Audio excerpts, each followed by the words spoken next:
रायगडमध्ये शिवसेना राष्ट्रवादीत काटेकी टक्कर। अनंत गीते आणि सुनील तटकरे यांचे भवितव्य मतदान यंत्रात बंद।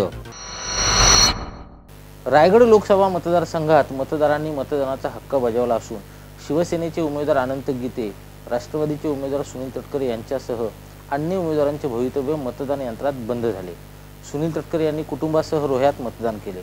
संपूर्ण मतदारसंघात मोठ्या प्रमाणात मतदार मतदानासाठी बाहेर पडले होते। शिवसेना, महायुती आणि राष्ट्रवादी आघाडीमध्ये या मतदारसंघात जोरदार चुरस असून मतदारांनी कुणाला कौल दिला याची उत्सुकता आहे। रायगड मतदारसंघात सकाळच्या सुमारास मतदानाला अल्प प्रतिसाद मिळाल्याचे चित्र होते। दुपारनंतर मात्र मतदानाची टक्केवारी वाढली। राष्ट्रवादीचे उमेदवार सुनील तटकरे यांनी रोह्यात मतदान केले। यावेळी त्यांच्या समवेत आई, पत्नी वरदा, मुलगा आमदार अनिकेत तटकरे यांनीही मतदानाचे कर्तव्य बजावले। अलिबाग येथे शेकापचे नेते आमदार जयंत पाटील, आमदार पंडित पाटील यांनीही मतदान केले। यावेळी त्यांच्या समवेत संपूर्ण पाटील कुटुंब मतदान करण्यासाठी आले होते। रायगड लोकसभा मतदारसंघात महायुतीचे अनंत गीते आणि आघाडीचे सुनील तटकरे यांच्यात लढत आहे। दापोली, गुहागर, महाड, श्रीवर्धन, अलिबाग, पेण या सर्व विधानसभा मतदारसंघात मतदानासाठी मोठ्या प्रमाणात मतदार बाहेर पडल्याने निकालाची उत्सुकता लागली असून अनंत गीते आणि सुनील तटकरे यांच्यासह अन्य उमेदवारांचे भवितव्य मतदान यंत्रात बंद झाले आहे।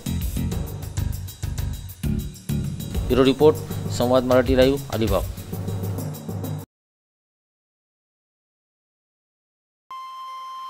श्री गणपती संस्थान महड, तालुका खालापूर, जिल्हा रायगड।